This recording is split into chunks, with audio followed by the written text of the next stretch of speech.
यह दोस्तों नमस्कार, आदाब, सत श्री अकाल। मैं दानिश महाजन प्रोग्राम बदलता दौर में आपका स्वागत करता हूं। प्रोग्राम बदलता दौर में आज हम दो सब्जेक्ट्स पे बात करेंगे। आज हम आपको भारत के सबसे बड़े इंक्लूसिव एंट्रेंस टेस्ट के बारे में बताएंगे और साथ ही साथ हायर एजुकेशन में आपको मालूम होगा पिछले सप्ताह हमने निखिल उंडड़े के साथ शो किया था जिसमें कई प्रॉब्लम्स निकल के आई थी उनकी स्टडीज पे। तो क्यों वो प्रॉब्लम्स एग्जिस्ट करती हैं, क्यों एनरोलमेंट रेट आज भी बहुत कम है, क्यों एक्सेसिबिलिटी का इतना प्रचार प्रसार होने के बाद भी बात नहीं बन रही है, उस पे भी बात करेंगे। इन दोनों सब्जेक्ट्स पे हम बात करेंगे और इस पर बात करने के लिए हमारे साथ बेहद खास मेहमान यजुर्वेंद्र महाजन सर हैं, जो दीप्तम फाउंडेशन के चेयरपर्सन हैं, फाउंडर हैं और भारत में इकलौता ऑर्गेनाइजेशन है जो हायर एजुकेशन रेजिडेंशियल और online disabled, transgender, under privilege students, tribal तमाम ग्रुप्स जो मार्जिनलाइज्ड ग्रुप हैं उनके लिए ये सर्विसेज प्रोवाइड करवा रहा है। तो एक लंबे अरसे से वो हायर एजुकेशन की फील्ड में है, इसलिए उनसे जानेंगे हम इन चीजों का क्या सोल्यूशन है, क्यों हम ओवरकम नहीं कर पा रहे हैं। यजुवेंद्र सर, बहुत बहुत स्वागत आपका एक बार फिर से रेडियो उड़ान पे। Thank you so much for giving us time. नमस्ते। थैंक यू दानिश जी, सारी रेडियो उड़ान टीम और नया दौर सुनने वाले सारे मेरे दोस्तों को भी नमस्कार और स्वागत। सर, हम दीपस्तंभ का जो एंट्रेंस टेस्ट है 2026 का, उसके हम्म। बारे में तो बात करेंगे, जी लेकिन सबसे पहले जो चुनौतियां आ रही हैं उस पर मैं आपकी राय चाहता हूं, क्योंकि आप एक डेकेड से स्पेशलाइज्ड इसी फील्ड में जी काम कर रहे हैं। जी सबसे पहली तो सर, जो मिनिस्ट्री ऑफ एजुकेशन का अपना सर्वे हुआ है हायर एजुकेशन को लेके, जी वो ये बताता है कि 4 करोड़ स्टूडेंट्स में से सिर्फ 90,000 स्टूडेंट्स पर्सन विद डिसेबिलिटीज हैं, यानी 0.2%। यस। तो जब हमारी एनरोलमेंट ही नहीं होगी तो हम आगे कैसे बढ़ेंगे। जब हम एक्सेसिबिलिटी की आज बात करते हैं, आज तो अवेयरनेस भी ठीक ठाक हो रही है, गवर्नमेंट की स्कीम्स भी आ रही हैं, तो हम्म। आपके हिसाब से क्या कारण है कि एनरोलमेंट रेट हायर एजुकेशन में इतना पुअर है। और इसमें भी अगर मैं लिसनर्स के लिए बता दूं कि 60-70% मेल्स का इसमें पार्टिसिपेशन है और ओनली 30-35% जो फीमेल्स की पार्टिसिपेशन है। ऐसा क्यों? बहुत ही गंभीर मुद्दा है ये मैंने भी पढ़ा है। आपने बहुत सही मुद्दे पर बात रखी है दानिश जी। इसके तीन चार कारण हैं, इसका कोई एक कारण नहीं है। पहली तो बात यह है कि अभी अभी तो ऐसा हो रहा है कि दिव्यांगजन कुछ कर सकते हैं, ऐसा लोगों में अभी जाने लगा है। क्योंकि इसके पहले ऐसा था कि दिव्यांगजन यानी यार उनको गवर्नमेंट से कुछ 2-4 हज़ार रुपए दो, लोगों ने उन पर दया दिखा दो, ठीक है, उनको कुछ हेल्प कर दो तो अपने जीवन में पुण्य मिल जाएगा। ये तो बेचारे होते हैं, यही भावना थी और आज भी बहुत लोगों में यही भावना है। बड़े लंबे अरसे से ये चलता आ रहा है कि ये दया की भावना से देखे जाते हैं। दूसरा, ये कुछ कर नहीं पाएंगे जिंदगी में, ऐसी लोगों को बहुत बड़ी गलत फहमी है और वो बहुत डीप रूटेड है। मैं ये नहीं कहूंगा ये जानबूझकर हुआ है, लेकिन ये ऐसा ही माहौल फैल गया, ऐसा ही विचार फैल गया है सब तरफ और वही माहौल है। तीसरी बात, गवर्नमेंट में अभी अभी इसकी सुविधाएं होना शुरू हो रही है। एनईपी तो अभी आया है 2020 में, अभी तक लोगों को तो पता भी नहीं है कि एनईपी में है क्या। इंक्लूसिव और एक्सेसिबल एजुकेशन, ये बात गवर्नमेंट के लोगों को ही अभी अभी समझ में आ रही है। आप कॉलेजेस में जाओगे, यूनिवर्सिटी में जाओगे, तो 2% लोगों को भी ये ढंग से पता नहीं है कि ये है क्या, यानी पता ही नहीं है। तो बात की बात तो बाद में होती है। तीसरी बात यह है कि हमारे जो टीचर्स है देश में, दिव्यांग छात्रों को जो पढ़ाते हो टीचर्स, इनमें भी कम ज्यादा ऐसा ही है कि यार ठीक है कुछ हो जाएगा, कुछ गवर्नमेंट में जॉब मिल जाएगी, कुछ पढ़ा दो। उनमें भी ये अवेयरनेस नहीं है कि हमारे बच्चे यदि सही माहौल, सही टेक्नोलॉजी, एक्सेसिबिलिटी सारा मिल जाए तो ये भी आगे जा सकते हैं। यही बात बहुत से पेरेंट्स में भी देखने मिलती है। उनको भी लगता है यार कुछ कुछ हो जाए तो ठीक है, बाकी तो कुछ होने वाला नहीं है। यही भाव है। और इस कारण से ये पूरा माहौल वैसा है। इस माहौल में बदलाव लाने की जो प्रक्रिया है, इसे बहुत समय लगेगा। समाज में कोई भी बदलाव आएगा, ट्रांसफॉर्मेशन होगा, और भारत जैसे बहुत बड़े देश में और करोड़ों लोगों की जिसमें बात हम कर रहे हैं, तो इसके लिए समय लगेगा। लेकिन इसकी शुरुआत हुई है, ऐसा मैं मानता हूं। मैं आपको एक उदाहरण देता हूं। दीपस्तंभ मनोबल जो है हमारा प्रोजेक्ट है, यदि आप कभी देखोगे, जो एनईपी में रखा लिखा है, जो हमारे एक्ट में, जो हमारे लॉ में लिखा है 2016 के, उसका आपको यदि प्रारूप देखना है, उसका यदि आपको रियलिटी बेस्ड सक्सेसफुल मॉडल देखना है, तो आप मनोबल एक बार जरूर देख लीजिए। जलगांव, पुणे और दिल्ली में है। एजुकेशन के बारे में और एक्सेसिबिलिटी के बारे में मैं स्पेसिफिकली बात कर रहा हूं। छोटा है, 600 ही बच्चों के साथ है, लेकिन ये मॉडल आप देखना, उसमें सब कुछ आपको दिखाई देगा। ये हो गया व्यवस्था, हमें जो इकोसिस्टम खड़ी करनी है, मैं उसकी बात कर रहा हूं। लेकिन सबसे चैलेंज है दानिश जी, आपने जो बात रखी है उसमें सबसे बड़ा चैलेंज हमारे सामने है, वो है लोगों में जागरूकता लाना, सेंसिटाइजेशन।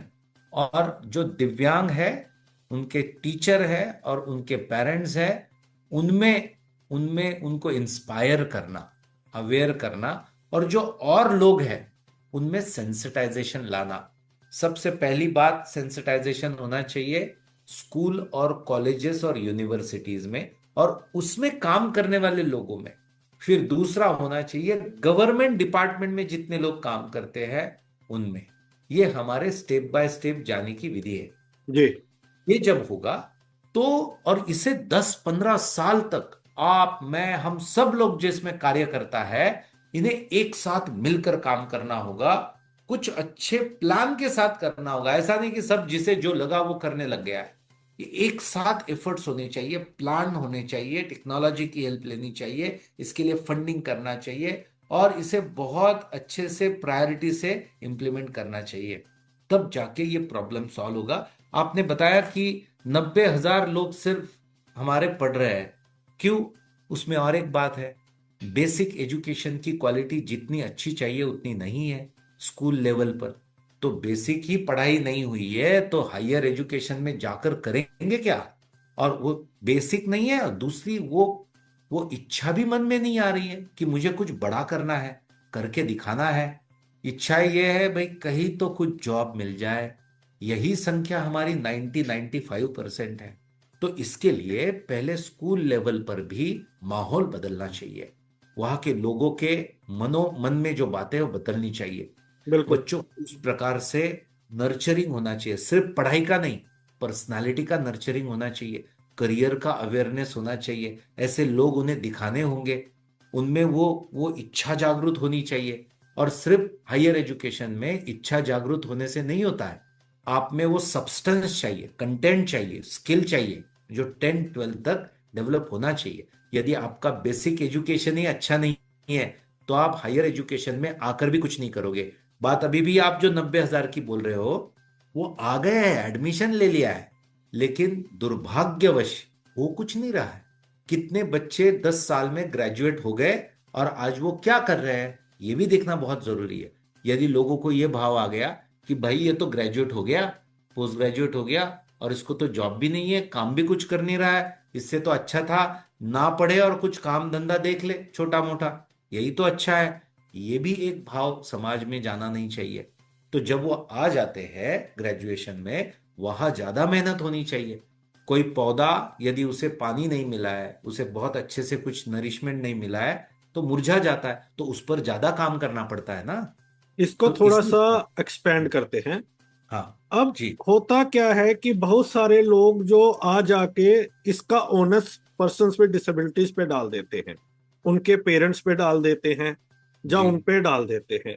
मैं ये सवाल आपसे इसलिए पूछ रहा हूं जी क्योंकि मैं पर्सनली आपको जानता हूं और मुझे मालूम है कि आप हर महीने 10 से 15 नए इंस्टीट्यूट्स में जाते हैं। जी आप मुझे ये बताएं कि एक्सेसिबिलिटी की जो टोक है वो व्यापक रूप से हो रही है, बहुत सारी कॉन्फ्रेंसेस हो रही है, हम लोग भी बहुत शोर मचा रहे हैं, लेकिन जो स्टडी में निकल के आया है दो चीजें। एक ये कि आज भी स्टेट जो यूनिवर्सिटीज है उनकी कंडीशन तो बहुत ही पुअर है बहुत एक्सेसिबिलिटी बुरा के है। बारे में। बिल्कुल। दूसरी चीज ये पेपर पे ज्यादा है, जमीन पे उतर नहीं रही है एजुकेशन की जो एक्सेसिबिलिटी, क्योंकि जब तक आप पर्सन विद डिसेबिलिटीज को एक्सेसिबल इन्वायरमेंट नहीं दोगे तो तब तक बात बनेगी नहीं। यूजीसी अपनी गाइडलाइंस करता निकालता है एक्सेसिबिलिटी के ऊपर, लेकिन यूजीसी की ही गाइडलाइंस को उनकी यूनिवर्सिटीज नहीं फॉलो कर रही हैं। तो क्या कारण है कि एक्सेसिबिलिटी पेपर पे ज्यादा है, ग्राउंड पे नहीं है? क्या भारत बहुत बड़ा देश है, लोग इन्वेस्ट नहीं करना चाहते? रीजंस क्या है? आपने जैसे इस विषय को छेड़ा है ना दानिश जी, इसलिए मुझे आपके प्रति बहुत आदर भाव है। मैं आपको और रेडियो उड़ान टीम को 8 साल से सुन रहा हूँ, देख रहा हूँ। आप बहुत ही प्रामाणिकता से इसकी ओर देख रहे हो। आपने जो मुझे सवाल पूछा है, मैं यदि आपको प्रायोरिटी 1 2 3 में बोलना है कि क्या, what is response, who is responsible और कहाँ काम करना चाहिए, तो पहली बात मैं यही करूंगा कि पहले हमारी स्कूलें और कॉलेजेस एक्सेसिबल करनी होगी। वही जिम्मेदार है। बच्चे डेवलप नहीं हो रहे, ये बच्चों की जिम्मेदारी नहीं है, बच्चे उसके लिए रिस्पॉन्सिबल नहीं है। उन्हें वैसा माहौल देना ये एजुकेशन सिस्टम का और एजुकेशन में जो काम कर रहे टीचर्स उनका रोल है। उसी के लिए वो वहां पर है। वो यदि पहले माहौल ढंग से हो जाए, एक्सेसिबल हो जाए। एक्सेसिबिलिटी ना बहुत ही सिंपल बात है एजुकेशन में, ऐसा मुझे लगता है। देने का भाव चाहिए मन में, सिर्फ ऐसा लगना चाहिए कि ये मेरा बेटा मेरी बेटी होती तो मैं इसके लिए कितना करता। ये भाव आ जाए ना, प्रॉब्लम खत्म हो जाएगी। पहली बात, उसमें क्या करना है, हियरिंग इंपेयर्ड बच्चों को और विजुअली इंपेयर्ड बच्चों को सबसे ज्यादा एक्सेसिबिलिटी का प्रॉब्लम है। I am talking about educational accessibility. Syllabus he accessible नहीं है, पढ़ने के लिए ही कुछ नहीं है, सिखाने के लिए कोई ढंग से नहीं है, तो भाई सीखेंगे कहाँ? ये एक बेसिक बात है। दूसरा बेसिक बात है, बेसिक से थोड़ा एडवांस बात है, मैथ, साइंस, ज्योग्राफी, इकोनॉमिक्स, ये पढ़ाने के लिए आपको लर्निंग लैब लगेगी, जो हमने दीपसम मनोबल में लगवाई है। एक्सलेंट लर्निंग लैब बनाई है देश के लिए। आपको टेक्नोलॉजी का सहायता लेनी होगी, आपको दूसरे एक्सपर्ट्स की सहायता करनी लेनी होगी। ये लिया ही नहीं जा रहा है, छोड़ दिया जा रहा है, भाई पढ़ो, कैसे पढ़ना है, जितना चाहिए उतना लिख लो, पास तो हो ही जाओगे। ये बदलना चाहिए। सेम बात आपकी कॉलेज में लगेगी, वहां भी एक्सेसिबिलिटी लगेगी, यही सीखने की एक्सेसिबिलिटी। ऑर्थोपेडिक को एक ही एक्सेसिबिलिटी चाहिए, इंपॉर्टेंट क्या, इंफ्रास्ट्रक्चर की एक्सेसिबिलिटी। वो भी नहीं है। मैं बताऊं आपको, फिर भी आप मुझे पूछोगे कि फिर भी यदि एक बदलाव लाना है तो क्या, हमारे ऑर्थोपेडिक भाई बहन है ना, दिव्यांगजन छोड़ दीजिए, भारत के लोगों की ही सहने की कैपेसिटी बहुत है, बहुत पेशेंस है, एडजस्ट कर ही लेते हैं। ठीक है, पूरा बदलाव आके भारत का बहुत ही बड़ा ये कुछ हो जाएगा एक्सेसिबिलिटी का, ऐसे इसमें मैं नहीं हूं। 10 15 साल लगेंगे, लेकिन पहले कुछ करना चाहिए ना। वो एजुकेशनल एक्सेसिबिलिटी की बात करनी चाहिए। यार ये पढ़ाई के लिए ही कुछ नहीं है तो क्या करोगे यार? और हमारे ऑर्थोपेडिक भाई बहनों को, उनको तो एक बस रैम चाहिए। और रैम भी सिर्फ वहां होके नहीं चलेगा, बाहर रास्ते पर यदि नहीं है एक्सेसिबिलिटी तो स्कूल में करके क्या करेंगे? लेकिन फिर भी पहले वहां तो करो भाई। ये बात मैं रखना चाहता हूं, लेकिन पहले नहीं, आपका पर जो सिलेबस। आप लोगों से बात करते हो एक्सेसिबिलिटी के बारे में, जब अभी मैं आपके पास आया था पुणे में, तो जी जिस यूनिवर्सिटी में प्रोग्राम था उनके वाइस चांसलर साहब के साथ आप एक्सेसिबिलिटी की बात कर रहे थे, जी। I heard you. तो या मैं आपसे जानना चाहता हूँ कि जब आप अलग अलग लोगों को एक्सेसिबिलिटी के बारे में बताते हैं, एडमिनिस्ट्रेशन को बताते हैं, तो उनका माइंडसेट क्या रहता है? क्या कारण है कि वो एक्सेसिबल नहीं है? क्या अवेयरनेस नहीं है, या क्या, इच्छा शक्ति नहीं है, या कॉस्ट एक्सपेंसिव है? क्या रीजंस है? यूजीसी एक अच्छा काम कर रही है कि इसके लिए यूजीसी ने यूनिवर्सिटी एक्सेसिबिलिटी कमेटी का निर्माण किया। उस कमेटी पर भी मैं हूं। मैंने 3 यूनिवर्सिटी का एक्सेसिबिलिटी ऑडिट किया। ठीक है, 2% भी एक्सेसिबिलिटी नहीं है। ठीक है, और इसमें सर्वोच्च न्यायालय जो हमारा है, सुप्रीम कोर्ट ने इसमें इंटरवेंशन किया, इसलिए ये बात हुई। तो इनका नजरिया क्या है मैं बताता हूं आपको। सबसे बड़ी बात यह है, यार पता ही नहीं है, नॉलेज नहीं है। ठीक है, यानी ये जानबूझ के नहीं कर रहे हैं। पहली बात तो नॉलेज नहीं है, तो नॉलेज लेना चाहिए, ये हमारी जिम्मेदारी है। ये हमारे जिंदगी, हमारे काम का अभिन्न अंग है। आप यदि टीचर हो, यूनिवर्सिटी हो, स्कूल हो, तो आप सबके लिए हो। ये पहले भाव मन में आना चाहिए। तो नॉलेज नहीं है, नॉलेज लेना चाहिए। दूसरा, बहुत सारी बातों में ये एक बात है, it is like tick mark. हो जाए तो अच्छा है, नहीं हो जाए तो फिर भी ठीक है। ये रवैया है। मुझे लगता है इसमें एटीट्यूड, अप्रोच में बदलाव आना जरूरी है। मैं उन्हें क्या कहता हूं पता है? मैं उन्हें बताता हूं, देखो, ये हमारी ये हमारी जिम्मेदारी है। किसी ने बोला है इसलिए करना है तो फिर नहीं होगा। और जिम्मेदारी क्यों है वो मैं बताता हूं आपको बहुत कम शब्दों में। मराठी में एक बहुत अच्छी लाइन है, वो है, माणसाने माणसाशी माणसा सम वागणे। इसका मतलब है आप इंसान हो तो इंसानों से इंसानों जैसा व्यवहार करो। In short, humanity. कोई मानवता, इंसानियत है या नहीं यार? हमें एक ब्लाइंड बच्चा है, वो पढ़ने आने की कोशिश आपके यहाँ कर रहा है यार। आपकी पहली रिस्पॉन्सिबिलिटी उसके तरफ है, पता है आपको? कि यार इसके लिए जो जो जरूरती बातें हैं ना, वो मुझे करनी है। एक्सेसिबिलिटी यानी बहुत बड़ी कोई रॉकेट टेक्नोलॉजी नहीं है। बस आपको इतना सोचना है, यार इसकी प्रॉब्लम क्या है, ठीक है ये प्रॉब्लम है, मैं वो कैसे सॉल्व करूं, ठीक है मुझे नहीं आता है, किसे आता है, मैं उसे ढूंढ लाऊंगा और उससे करवा दूंगा। ये एक्सेसिबिलिटी है। और सारा गूगल पर अवेलेबल है।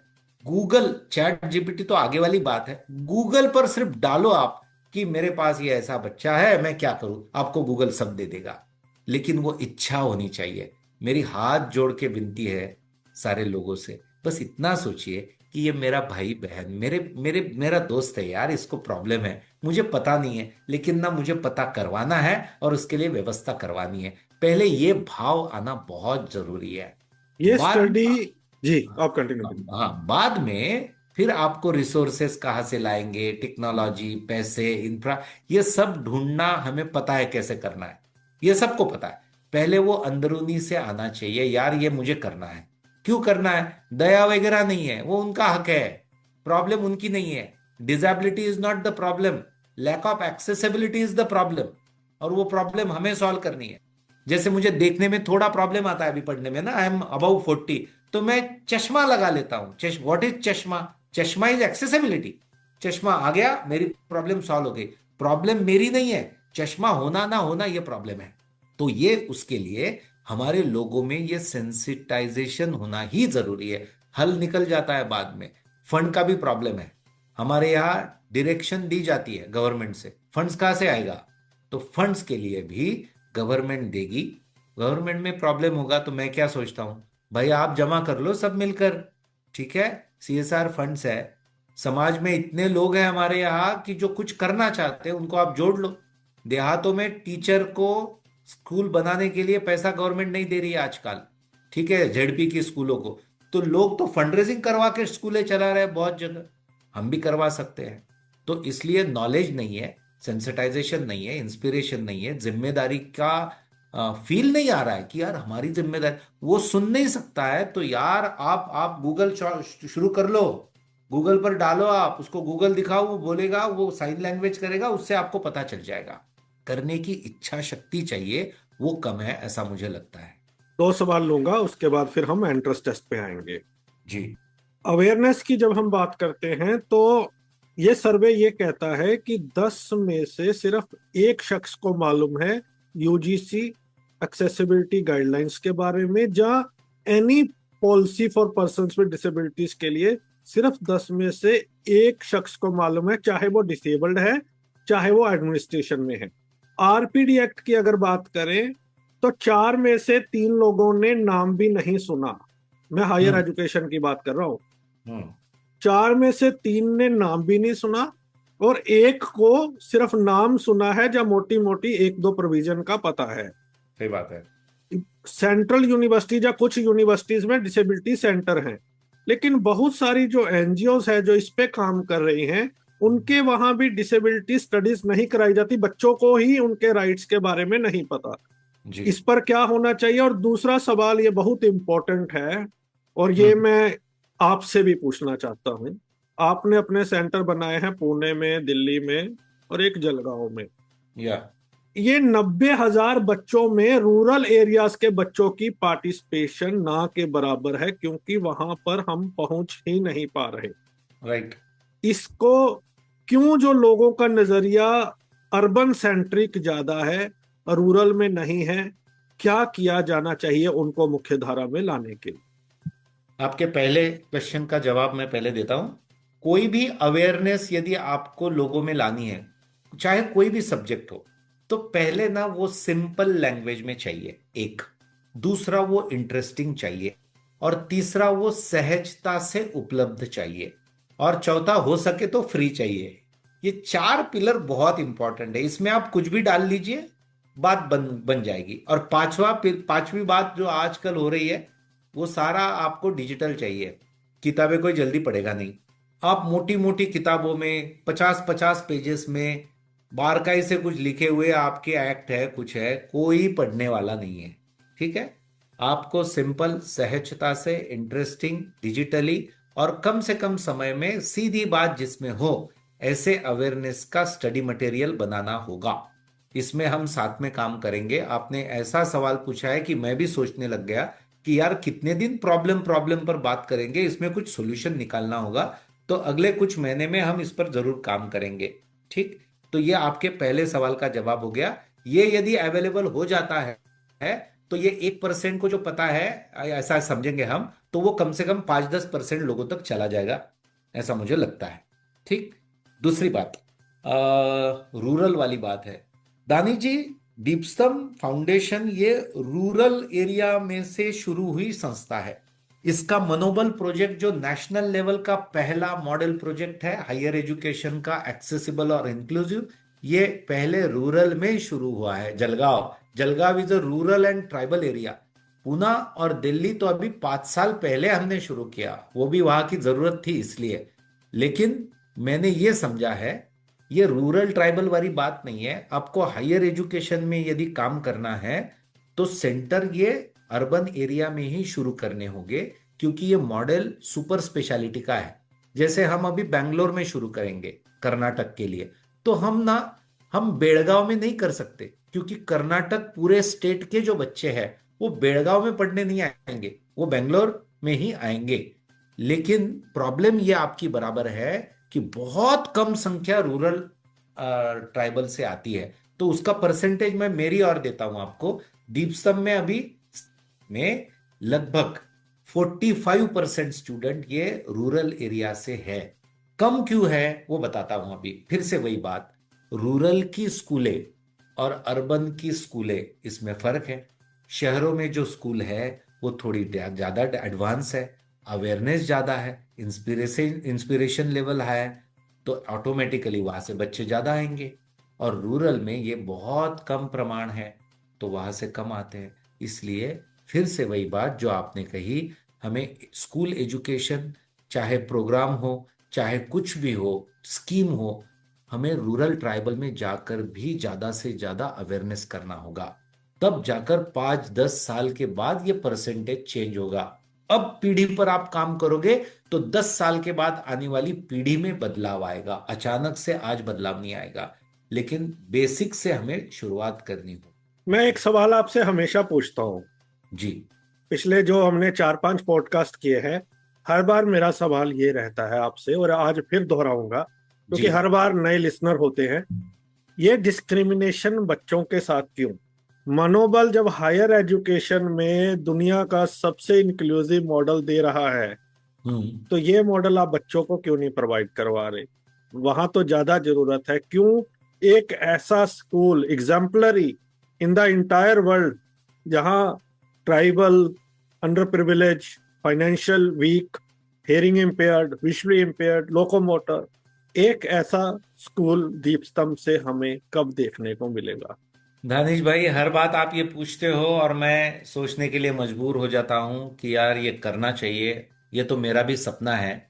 मैं आज इस पॉडकास्ट के जरिए से आपको बता देता हूं, मुझे सिर्फ 5 बहुत इंस्पायर्ड और बहुत अच्छे लोग आप दीजिए, ये स्कूल बन जाएगा।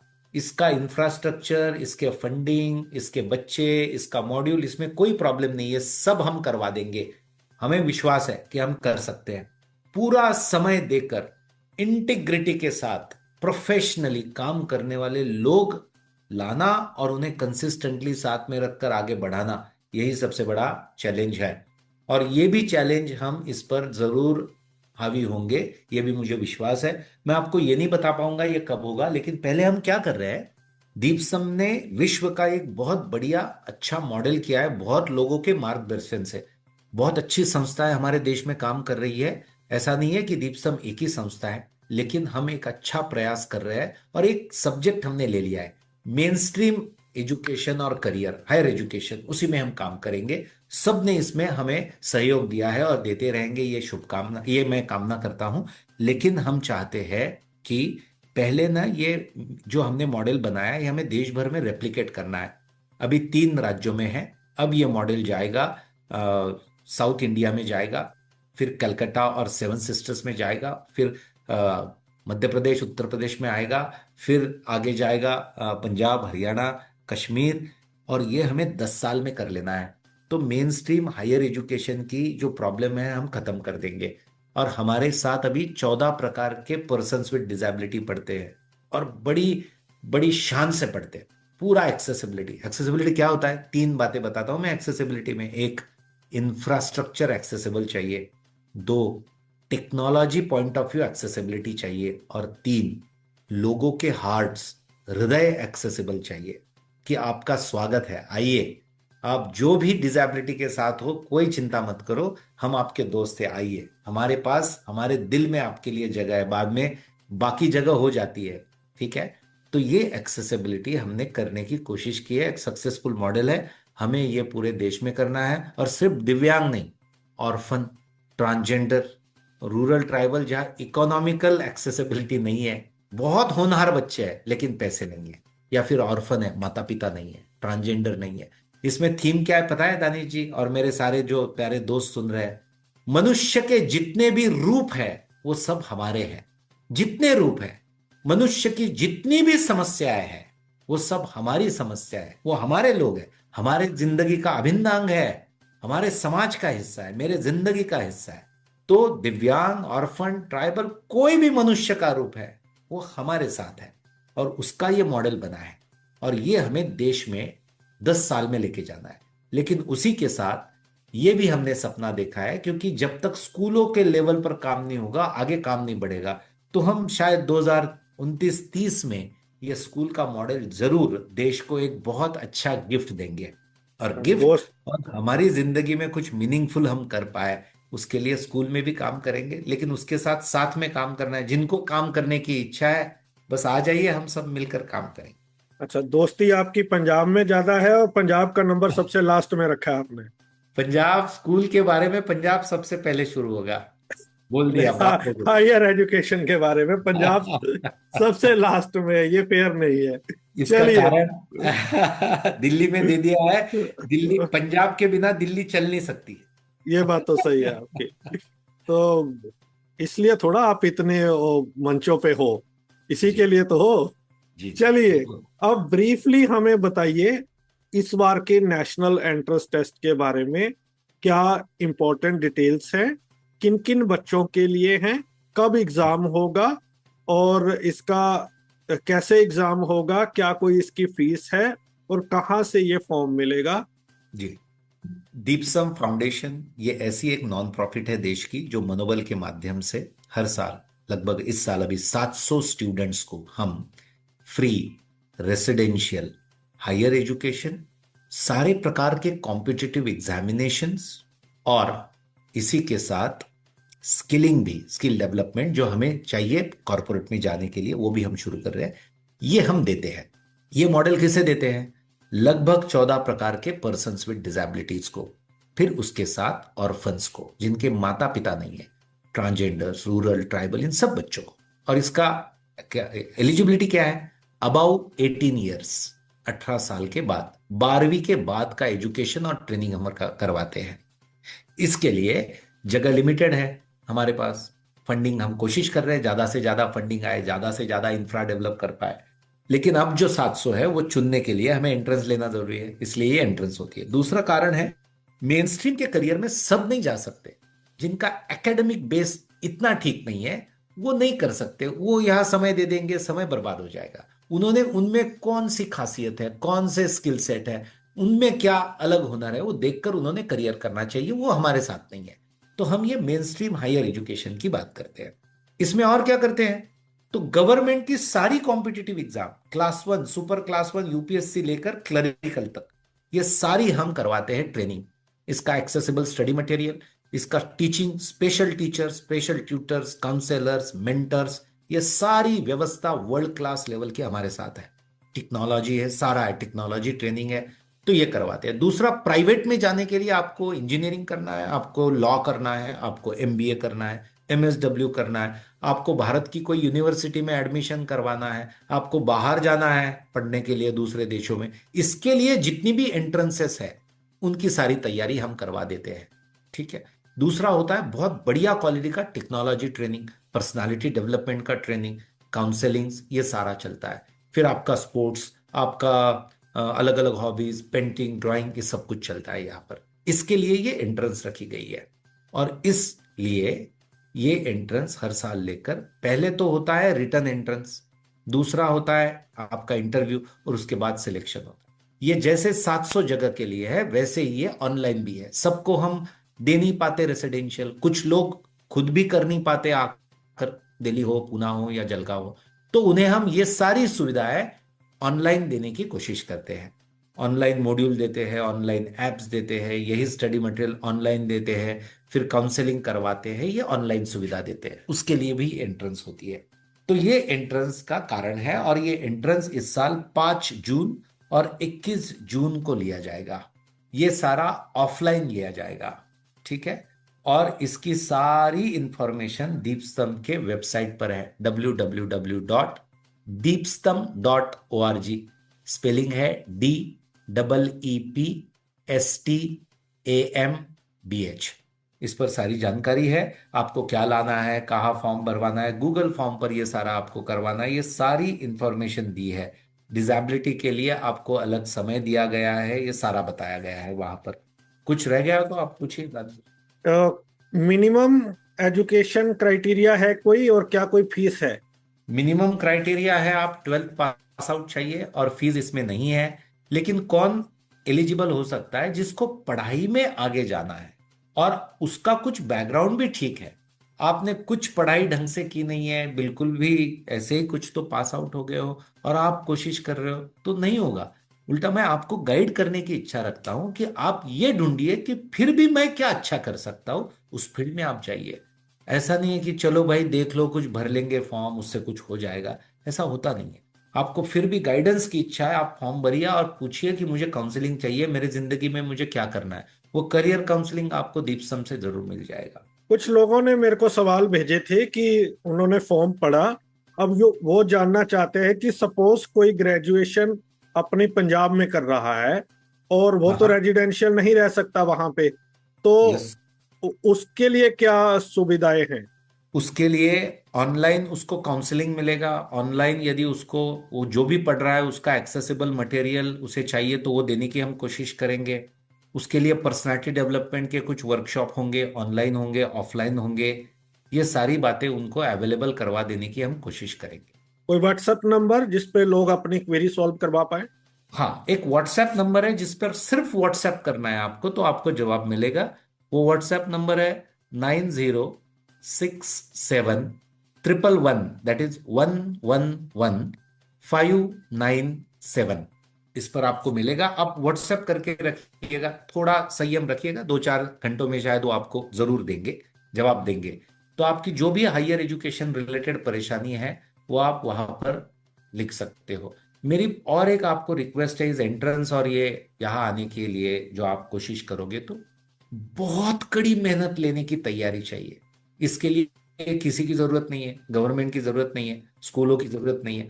आप में ये जज्बा चाहिए कि मुझे बहुत ज्यादा मेहनत करनी है। क्यों ज्यादा करनी है पता है आपको मेहनत? मैं आपको, आपका दोस्त, मैं पर्सन विद डिसेबिलिटीज में नहीं हूं, लेकिन मेरे, यानी मैं जितना समझने की कोशिश करता हूं एम्पथेटिक लेवल पर, शायद भी कोई कर पाए।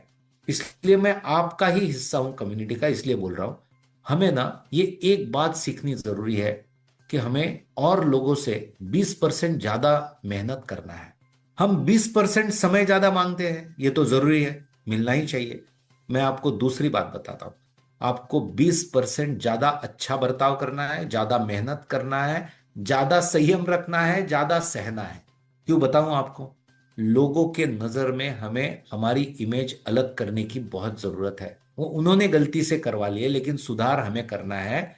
इसलिए हमें एम्पावर होके हमें परफॉर्मेंस करना है। लोगों ने ये करना चाहिए कि यार, ये तो विजुअली इम्पेयर्ड है, या फिर इसको तो दोनों हाथ पैर नहीं है, लेकिन क्या जबरदस्त प्रतिभा है, क्या जबरदस्त परफॉर्मेंस है यार, क्या कड़ी मेहनत करता है, देखो सीखो। ऐसा लोगों ने कहना चाहिए। ये जरूरत हमारी नहीं है। हम तो कर ही लेंगे, हमें फायदा होगा, हम मेहनत करेंगे। लेकिन समाज में यदि सेंसिटाइजेशन करना है तो हम परफॉर्मेंस से करेंगे। और मुझे पता है, परफॉर्मेंस देने के लिए डिसेबिलिटी की प्रॉब्लम नहीं आड़ आती है, ध्यान में रखना। वो तो हमारे दिल से आती है।